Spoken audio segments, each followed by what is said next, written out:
Au premier trimestre, la croissance économique de l'ASEAN a accusé une baisse de 4,2% aux Philippines et une hausse de plus de 4,5% au Vietnam.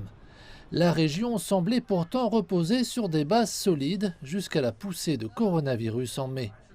Désormais, des pays, du Laos à Singapour, restreignent à nouveau les mouvements et les transactions commerciales en prenant en compte le coût économique. You're talking about transportation, you're talking about food and beverage. Et nous parlons de transport, de nourriture et de boissons, de tourisme, de secteurs de la vente au détail et de centres commerciaux. Tous ces secteurs seront à nouveau touchés. De notre côté, si on autorise la poursuite de la fabrication et de la construction, on doit s'assurer qu'ils ne deviennent pas des vecteurs de transmission de COVID. COVID spreader. La Malaisie a interdit des voyages inter-États et inter-districts. Elle a imposé le télétravail, dans certains cas, fermé des écoles et des restaurants, mais elle a reculé devant une fermeture économique radicale, comme ce fut le cas en mars de l'année dernière.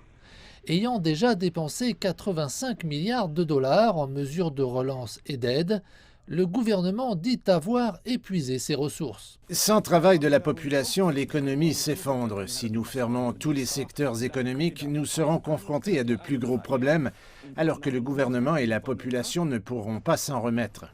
D'autres pays de l'ASEAN, tels que Singapour, le Laos et le Cambodge, ont opté pour un confinement drastique. Tout cela affectera nécessairement la croissance économique régionale. Mais les membres de l'ASEAN ont tiré certaines leçons de l'année dernière.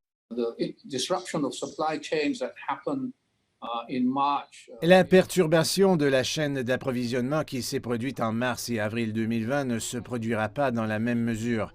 Ça s'est amélioré, donc il y aura moins d'étranglements, de musellements et d'asphyxie qu'avant. That happened before. Mais avec des taux de vaccination encore très bas dans presque tous les pays de l'ASEAN, il faudra encore plusieurs mois avant que les frontières ne soient rouvertes à la circulation des personnes.